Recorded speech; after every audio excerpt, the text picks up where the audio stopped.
Sugeng pepanggihan ing renungan padinan Ki Kaji Purwantara Setu Kliwon 3 Juni 2023.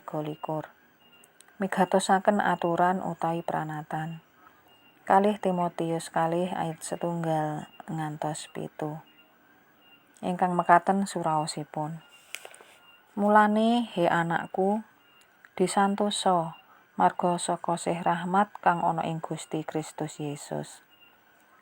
Apa kang wis kok krungu saka aku ana ing sangarepe seksi akeh iku pitayakno marang wong-wong kang padha bisa dipracaya, kang uga bisa mulang marang wong liya. Melu nandhang sangsara kaya dene prajurite Sang Kristus Yesus kang utama. Prajurit kang lagi perang iku ora mreduli marang prakara-prakara kang gegayutan karo panguripane, supaya marga saka mangkono iku ndadekake senenge komandane. Olahragawan iku anggone bisa makutaning kaunggulan, mung menawa anggone main iku manut tatanan-tatananing olahraga. Wong tani kang nyambut gawe kanthi mempeng iku kudune sing ngrasakake nikmating wohe pegaweane kang dhisik dhewe.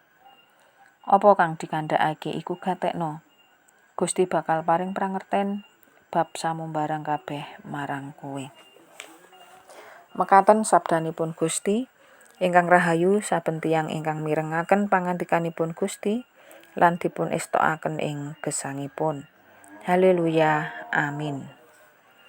Para sedherek ingkang kinasih, ing waosan kalih Timotius kalih ayat 1 ngantos 7, bilih pagesanganipun tiyang Kristen kagambaraken kados dene setunggal menika prajurit ayat sekawan. Ingkang kaping kalih menika kados dene olahragawan. Menika saged kita tingali wonten ing ayat gangsal. Ingkang kaping 3 menika kados dene petani wonten ing ayat 6. Dados prajuritipun Gusti, kita kedah siap berjuang sangsara lan patuh dumateng komandan kita inggih menika Gusti Yesus, supados kita boten salah langkah. Kita kedah sadar bilih gesang ing donya menika kados dene wonten satengahing medan paprangan. Kita kedah berjuang mertahanaken iman saha perang ngadepi pangwasing pepeteng utawi iblis. Dados olahragawan, kita kedah tekun latihan lan taat dumateng aturan-aturan ingkang dipun paringaken dumateng saben olahragawan ing wekdal nderek tetandhingan. Menawi boten bermain miturut aturan ingkang dipun paringaken, asilipun inggih boten sae. Tujuan olahragawan nderek ing tetandhingan inggih menika supados menang. Mekaten ugi ing kekristenan. Kita kedah patuh dumateng aturan inggih menika sabdanipun Gusti.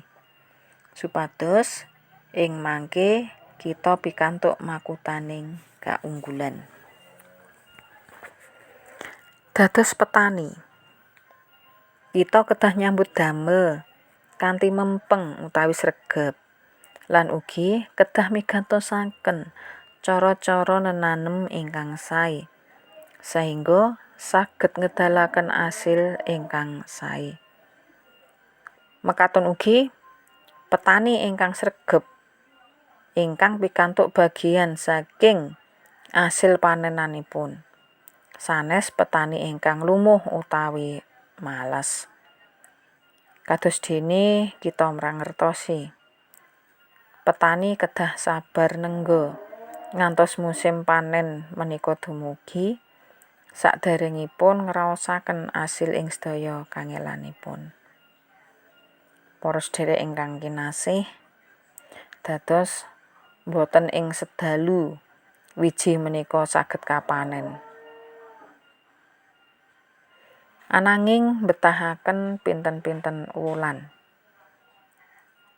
Ing tata pagesangan Kita kedah sinau, tekun, nindakaken panyambut damel, lan terus nyebar wiji-wiji kesainan, supados ing tembe kita saged ngraosaken wohing kesainan kala wau. Ing sedaya pambudidaya kita, menawi kita pasrah lan kumandel dumateng Gusti, kita pitados bilih Gusti berkahi. Amin. Sumangga kita ndedonga. Duh Gusti, kasagedna kawula nindakaken pranatan-pranatan paduka sehingga kawula manggih ing kawilujengan. Amin.